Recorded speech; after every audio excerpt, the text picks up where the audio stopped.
بسم اللہ الرحمن الرحیم۔ اپنی ضرورت کے باوجود مال دوسروں پر خرچ کرنا۔ حضرت سہل بن سعد رضی اللہ عنہ فرماتے ہیں، ایک عورت حضور اقدس صلی اللہ علیہ وسلم کی خدمت میں ایک چادر لے کر آئی جو کہ بنی ہوئی تھی اور اس کا کنارہ بھی اسی کے ساتھ بنا ہوا تھا، یعنی وہ چادر کسی اور کپڑے سے کاٹ کر نہیں بنائی گئی تھی بلکہ کنارے سمیت بطور چادر کی ہی وہ بنی گئی تھی۔ اور اس عورت نے عرض کیا، یا رسول اللہ، میں یہ چادر اس لیے لائی ہوں تاکہ آپ اسے پہن لیں۔ آپ نے اس عورت سے چادر لے لی اور چونکہ آپ کو اس چادر کی واقعی ضرورت تھی اس لیے آپ نے اسے پہن لیا۔ آپ کے صحابہ میں سے ایک صاحب نے حضور صلی اللہ علیہ وسلم پر وہ چادر دیکھی تو عرض کیا، یا رسول اللہ، یہ تو بہت اچھی چادر ہے، یہ تو آپ مجھے پہننے کو دے دیں۔ حضور صلی اللہ علیہ وسلم نے فرمایا، بہت اچھا، اور یہ کہہ کر چادر اسے دے دی، حالانکہ آپ کو خود اس کی ضرورت تھی۔ جب حضور صلی اللہ علیہ وسلم وہاں سے کھڑے ہو کر تشریف لے گئے تو آپ کے صحابہ نے ان صاحب کو بہت ملامت کی اور یوں کہا، تم نے اچھا نہیں کیا، تم خود دیکھ رہے ہو کہ حضور اقدس صلی اللہ علیہ وسلم کو خود اس چادر کی ضرورت تھی، اسی وجہ سے حضور نے اسے لے کر پہن لیا، پھر تم نے حضور صلی اللہ علیہ وسلم سے وہ چادر مانگ لی، اور تمہیں معلوم ہے کہ حضور صلی اللہ علیہ وسلم سے جب بھی کوئی چیز مانگی جائے تو حضور اس کا انکار نہیں فرماتے بلکہ دے دیتے ہیں۔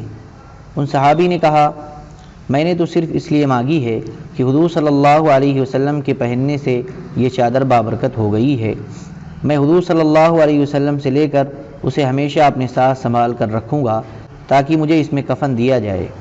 حضرت سہل رضی اللہ عنہ فرماتے ہیں کہ حضور اقدس صلی اللہ علیہ وسلم کے لیے ایک دھاری دار اونی کالے رنگ کا جوڑا بن کر تیار کیا گیا، اس کا کنارہ سفید رکھا گیا۔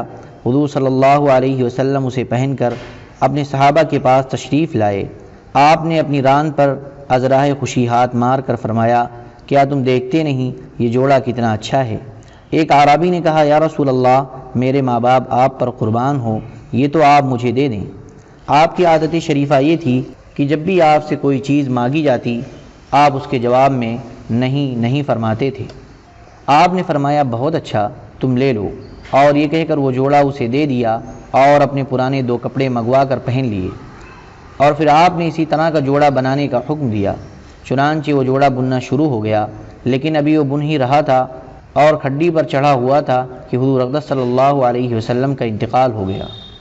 حضرت ابو عقیل رضی اللہ عنہ کے خرچ کرنے کا قصہ۔ حضرت ابو عقیل رضی اللہ عنہ فرماتے ہیں، وہ ساری رات 2 ساع 7 سیر کھجوروں کے عوض اپنی کمر پر رسی باندھ کر کنویں میں سے پانی نکالتے رہے، پھر 1 ساع کھجور لا کر اپنے گھر والوں کو دی تاکہ وہ اسے اپنے کام میں لائیں، اور دوسرا ساع قرب خداوندی حاصل کرنے کے لیے حضور اقدس صلی اللہ علیہ وسلم کی خدمت میں پیش کیا، اور حضور صلی اللہ علیہ وسلم کو بتلا دیا کہ یہ ساع محنت کر کے حاصل کیا ہے۔ حضور صلی اللہ علیہ وسلم نے فرمایا، اسے صدقے کے مال میں رکھ دو، چونکہ یہ خود غریب اور محتاج تھے اور اس 1 ساع کھجور کی خود ان کو ضرورت تھی، اس وجہ سے منافقوں نے ان کا مذاق اڑاتے ہوئے ان کے بارے میں کہا، اللہ تعالیٰ کو اس کے ساع کی کیا ضرورت تھی، یہ تو خود اس ساع کا محتاج تھا۔ اس پر اللہ تعالیٰ نے یہ آیت نازل فرمائی، الذین یلمزون المتطوعین من المؤمنین فی الصدقات والذین لا یجدون الا جہدہم۔ ترجمہ، یہ منافقین ایسے ہیں کہ نفلی صدقہ دینے والے مسلمانوں پر صدقات کے بارے میں طعن کرتے ہیں، اور خصوص ان لوگوں پر اور زیادہ جن کو بجز محنت مزدوری کی آمدنی کے اور کچھ میسر نہیں ہوتا، یعنی ان سے تمسخر کرتے ہیں۔ اللہ تعالیٰ ان کو اس تمسخر کا تو خاص بدلہ دے گا، اور مطلق طعن کا یہ بدلہ ملے گا کہ ان کے لیے آخرت میں دردناک سزا ہوگی۔ حضرت ابو سلمہ اور حضرت ابو ہریرہ رضی اللہ عنہما فرماتے ہیں، حضور صلی اللہ علیہ وسلم نے اعلان فرمایا، صدقہ کرو کیونکہ میں ایک جماعت بھیجنا چاہتا ہوں۔ اس پر حضرت عبد الرحمن بن عوف رضی اللہ عنہ نے آپ کی خدمت میں حاضر ہو کر عرض کیا، یا رسول اللہ، میرے پاس 4000 درہم ہیں، ان میں سے 2000 تو میں اپنے رب کو ادھار دے رہا ہوں۔ اللہ کو ادھار دینے کا مطلب یہ ہے کہ اب میں یہ مال ضرورت مندوں پر خرچ کر دیتا ہوں اور آخرت میں اس کا بدلہ لوں گا، اور 2000 میں اپنے اہل و عیال کو دے رہا ہوں۔ حضور صلی اللہ علیہ وسلم نے خوش ہو کر ان کو دعا دی، اللہ تعالیٰ اس میں بھی برکت دے جو تم دے رہے ہو، اور اس میں بھی برکت دے جو تم گھر والوں کے لیے رکھ رہے ہو۔ اور ایک انصاری نے رات بھر مزدوری کر کے 2 سا کھجوریں جمع کی۔ انہوں نے خدمت میں آ کر عرض کیا، یا رسول اللہ، میں نے مزدوری کر کے 2 سا کھجوریں جمع کی ہیں، 1 سا میں اپنے رب کو دے رہا ہوں اور 1 سا میں اپنے اہل و عیال کے لیے رکھ رہا ہوں۔ اس پر منافقوں نے زیادہ دینے والے اور کم دینے والے دونوں قسم کے حضرات میں عیب نکالنے شروع کر دیے اور کہنے لگے، عبد الرحمن بن عوف جیسے زیادہ خرچ کرنے والے تو صرف ریا اور دکھاوے کی وجہ سے اتنا خرچ کر رہے ہیں، اور یہ غریب اور ضرورت مند آدمی جو 1 سا کھجور دے رہا ہے، اللہ اس کے رسول کو اس کے سا کی ضرورت نہیں ہے۔ اس پر اللہ تعالیٰ نے الذین یلمزون والی آیت نازل فرمائی۔ حضرت عبداللہ بن زید رضی اللہ عنہ کے خرچ کرنے کا قصہ۔ حضرت عبداللہ بن زید بن عبد ربہ رضی اللہ عنہما، جنہوں نے خواب میں فرشتے کو اذان دیتے ہوئے دیکھا تھا، وہ فرماتے ہیں کہ انہوں نے حضور اقدس صلی اللہ علیہ وسلم کی خدمت میں حاضر ہو کر عرض کیا، یا رسول اللہ، میرا یہ باغ صدقہ ہے، میں اللہ اور اس کے رسول کو دے رہا ہوں، وہ جہاں چاہیں خرچ کر دیں۔ جب ان کے والدین کو معلوم ہوا تو انہوں نے حضور اقدس صلی اللہ علیہ وسلم کی خدمت میں حاضر ہو کر عرض کیا، یا رسول اللہ، ہمارا گزارا تو اسی باغ پر ہو رہا تھا، ہمارے بیٹے نے اسے صدقہ کر دیا۔ حضور صلی اللہ علیہ وسلم نے وہ باغ ان دونوں کو دے دیا۔ پھر جب ان دونوں کا انتقال ہو گیا تو پھر وہ باغ ان کے بیٹے حضرت عبداللہ بن زید کو وراثت میں مل گیا اور وارث بن کر اس باغ کے مالک ہو گئے۔ ایک انصاری کے خرچ کرنے کا قصہ۔ حضرت ابو ہریرہ رضی اللہ عنہ فرماتے ہیں، ایک آدمی نے حضور اقدس صلی اللہ علیہ وسلم کی خدمت میں حاضر ہو کر عرض کیا، مجھے بھوک نے پریشان کر رکھا ہے۔ حضور صلی اللہ علیہ وسلم نے اپنی ازواج مطہرات میں سے ایک کے پاس آدمی بھیجا کہ اگر کچھ کھانے کو ہو تو بھیج دو۔ انہوں نے جواب دیا کہ گھر میں کھانے کو کچھ نہیں، اس ذات کی قسم جس نے آپ کو حق دے کر بھیجا ہے، میرے پاس پانی کے علاوہ اور کچھ نہیں۔ پھر آپ نے دوسری ازواج کے پاس باری باری پیغام بھیجا تو سب نے یہی جواب دیا کہ گھر میں کھانے کو کچھ نہیں، اس ذات کی قسم جس نے آپ کو حق دے کر بھیجا ہے، میرے پاس پانی کے علاوہ اور کچھ نہیں ہے۔ پھر آپ نے صحابہ سے فرمایا، اسے آج رات کون اپنا مہمان بناتا ہے؟ اللہ تعالیٰ اس پر اپنی رحمت نازل فرمائے۔ ایک انصاری نے کھڑے ہو کر عرض کیا، یا رسول اللہ، میں تیار ہوں۔ چنانچہ وہ اس آدمی کو اپنے گھر لے گئے اور اپنی بیوی سے پوچھا کہ تمہارے پاس کچھ ہے؟ اس نے کہا، اور تو کچھ نہیں، صرف بچوں کے لیے کچھ کھانے کو ہے۔ اس انصاری نے کہا، بچوں کو کسی چیز سے بہلا دینا، اور جب وہ کھانا مانگیں تو انہیں سلا دینا، اور جب ہمارا مہمان اندر آئے تو چراغ بجھا دینا اور اس کے سامنے ایسے ظاہر کرنا کہ جیسے ہم بھی کھا رہے ہیں۔ ایک اور روایت میں یہ ہے کہ جب وہ مہمان کھانا کھانے لگے تو کھڑی ہو کر ٹھیک کرنے کے بہانے سے چراغ بجھا دینا۔ چنانچہ وہ سب کھانے کے لیے بیٹھے، لیکن صرف مہمان نے کھانا کھایا اور انصاری اور ان کی بیوی دونوں نے بھوکے ہی رات گزار دی۔ جب وہ صبح کو حضور اقدس صلی اللہ علیہ وسلم کی خدمت میں حاضر ہوئے تو حضور صلی اللہ علیہ وسلم نے فرمایا، تم دونوں نے آج رات اپنے مہمان کے ساتھ جو سلوک کیا ہے وہ اللہ کو بہت پسند آیا ہے۔ اور ایک روایت میں یہ ہے کہ اس پر یہ آیت نازل ہوئی، وَيُؤْثِرُونَ عَلَىٰ أَنفُسِهِمْ وَلَوْ كَانَ بِهِمْ خَصَاصَةٌ، ترجمہ، اور اپنے سے مقدم رکھتے ہیں اگرچہ ان پر فاقہ ہی ہو۔ 7 گھروں کا قصہ۔ حضرت ابن عمر رضی اللہ عنہما فرماتے ہیں کہ بکری کی ایک سری 7 گھروں میں گھومتی رہی، ہر ایک دوسرے کو اپنے اوپر ترجیح دیتا رہا، حالانکہ ان میں سے ہر ایک کو اس سری کی ضرورت تھی، یہاں تک کہ 7 گھروں کا چکر کاٹ کر آخر وہ سری اسی پہلے گھر میں واپس آ گئی جہاں سے وہ چلی تھی۔ اللہ تعالیٰ کو قرض حسنہ دینے والے۔ حضرت انس رضی اللہ عنہ فرماتے ہیں، ایک آدمی نے حضور اقدس صلی اللہ علیہ وسلم کی خدمت میں عرض کیا، یا رسول اللہ، فلاں آدمی کا کھجور کا ایک درخت ہے اور مجھے اپنی دیوار کی اصلاح کے لیے اس کی ضرورت ہے، آپ اسے حکم فرما دیں کہ وہ یہ درخت مجھے دے دیں تاکہ میں اپنی دیوار کو اس کے ذریعے درست کر سکوں۔ حضور اقدس صلی اللہ علیہ وسلم نے اس آدمی کو فرمایا، تم کھجور کا یہ درخت اسے دے دو، تمہیں اس کے بدلے میں جنت میں کھجور کا درخت ملے گا۔ اس آدمی نے انکار کر دیا۔ حضرت ابو الدحداء رضی اللہ عنہ کو پتہ چلا کہ حضور اقدس صلی اللہ علیہ وسلم اس آدمی سے کھجور کا یہ درخت جنت کے کھجور کے بدلے میں لے کر اس دوسرے آدمی کو دینا چاہتے ہیں، تو حضرت ابو الدحداء رضی اللہ عنہ اس کھجور والے کے پاس گئے اور اس سے کہا، تم میرے اس باغ کے بدلے میں اپنا کھجور کا درخت میرے ہاتھ بیچ دو۔ وہ راضی ہو گیا۔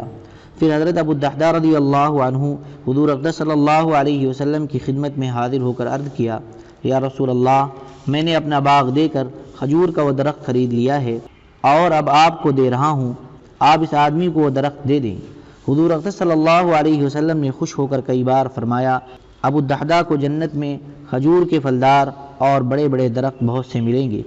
پھر انہوں نے اپنی بیوی کے پاس آ کر کہا، اے ام دحداء، تم اس باغ سے باہر آ جاؤ، میں نے اسے جنت کے کھجور کے ایک درخت کے بدلے میں بیچ دیا ہے۔ ان کی بیوی بھی ان کی طرح جنت کی طالب تھیں، اس لیے انہوں نے کہا، بڑے نفع کا سودا کیا ہے، یا اس جیسا جملہ کہا۔ حضرت عبداللہ بن مسعود رضی اللہ عنہ فرماتے ہیں، جب یہ آیت نازل ہوئی، من ذا الذی یقرض اللہ قرضا حسنا، ترجمہ، کون شخص ایسا ہے جو اللہ تعالیٰ کو قرض دے، اچھے طور پر قرض دینا، پھر اللہ تعالیٰ اس کے ثواب کو بڑھا کر بہت سے حصے کر دے۔ تو حضرت ابو الدحداء رضی اللہ عنہ نے عرض کیا، یا رسول اللہ، کیا واقعی اللہ تعالیٰ ہم سے قرض لینا چاہتے ہیں؟ حضور اقدس صلی اللہ علیہ وسلم نے فرمایا، ہاں۔ حضرت ابو الدحداء رضی اللہ عنہ نے کہا، آپ اپنا ہاتھ ذرا مجھے عنایت فرمائیں۔ آپ نے دست مبارک ان کی طرف بڑھا دیا۔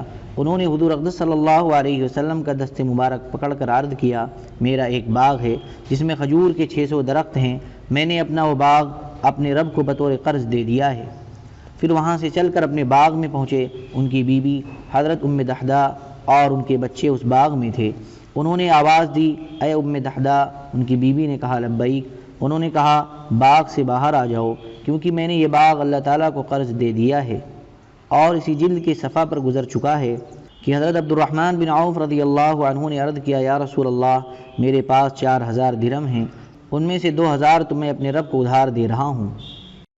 لوگوں میں اسلام کا شوق پیدا کرنے کے لیے مال خرچ کرنا۔ حضرت انس رضی اللہ عنہ فرماتے ہیں، جب بھی حضور اقدس صلی اللہ علیہ وسلم سے اسلام میں داخل کرنے اور اس پر جمانے کے لیے کوئی چیز مانگی جاتی تو حضور اقدس صلی اللہ علیہ وسلم وہ چیز ضرور دے دیتے۔ چنانچہ آپ کی خدمت میں ایک آدمی آیا، آپ نے حکم دیا کہ اسے صدقہ کی بکریوں میں سے اتنی زیادہ بکریاں دی جائیں جو 2 پہاڑوں کے درمیان کی ساری وادی کو بھر دیں۔ وہ بکریاں لے کر اپنی قوم کے پاس واپس گیا اور ان سے کہا، اے میری قوم، تم اسلام لے آؤ، کیونکہ حضرت محمد صلی اللہ علیہ وسلم اتنا زیادہ دیتے ہیں کہ انہیں اپنے اوپر فاقے کا کوئی ڈر ہی نہیں ہے۔ اور ایک روایت میں یہ ہے کہ بعض دفعہ کوئی آدمی حضور اقدس صلی اللہ علیہ وسلم کی خدمت میں صرف دنیا لینے ہی کے ارادے سے آتا، لیکن شام ہونے سے پہلے ہی اس کا ایمان حضور اقدس صلی اللہ علیہ وسلم کی صحبت اور حسن تربیت اور آپ والی محنت کی برکت سے اتنا مضبوط ہو جاتا کہ حضور اقدس صلی اللہ علیہ وسلم کا دین اس کی نگاہ میں دنیا اور دنیا کی تمام چیزوں سے زیادہ محبوب اور عزیز ہو جاتا۔ حضرت زید بن ثابت رضی اللہ عنہ فرماتے ہیں، ایک عربی آدمی نے حضور اقدس صلی اللہ علیہ وسلم کی خدمت میں حاضر ہو کر آپ سے 2 پہاڑوں کے درمیان کی زمین مانگی۔ آپ نے وہ زمین اس کے نام لکھ دی، اس پر وہ مسلمان ہو گیا۔ پھر اس نے اپنی قوم کو جا کر کہا، تم اسلام لے آؤ، میں تمہارے پاس اس آدمی کے ہاں سے آ رہا ہوں جو اس آدمی کی طرح دل کھول کر دیتا ہے جسے فاقے کا کوئی ڈر نہ ہو۔ صفوان بن امیہ کے اسلام لانے کے قصے میں گزر چکا ہے کہ حضور اقدس صلی اللہ علیہ وسلم چل پھر کر مال غنیمت دیکھ رہے تھے۔ صفوان بن امیہ بھی آپ کے ساتھ تھے۔ صفوان بن امیہ نے بھی دیکھنا شروع کیا کہ جعرانہ کی تمام گھاٹی جانوروں، بکریوں اور چرواہوں سے بھری ہوئی ہے، اور بڑی دیر تک غور سے دیکھتے رہے۔ حضور اقدس صلی اللہ علیہ وسلم بھی ان کو کنکھیوں سے دیکھتے رہے۔ آپ نے فرمایا، اے ابو وہب، یہ صفوان کی کنیت ہے، کیا یہ مال غنیمت سے بھری ہوئی گھاٹی تمہیں پسند ہے؟ انہوں نے کہا، جی ہاں۔ آپ نے فرمایا، یہ ساری گھاٹی تمہاری ہے اور اس میں جتنا مال غنیمت ہے وہ بھی تمہارا ہے۔ یہ سن کر صفوان نے کہا، اتنی بڑی سخاوت کی ہمت صرف نبی ہی کر سکتا ہے، اور کلمہ شہادت اشہد ان لا الہ الا اللہ و اشہد ان محمدا عبدہ و رسولہ پڑھ کر وہیں مسلمان ہو گئے۔ اللہم صلی علی سیدنا وعلی آل سیدنا وحبیبنا ومحبوبنا ومولانا محمد وبارک وسلم۔ سبحان ربک رب العزة عما یصفون وسلام علی المرسلین والحمد للہ رب العالمین۔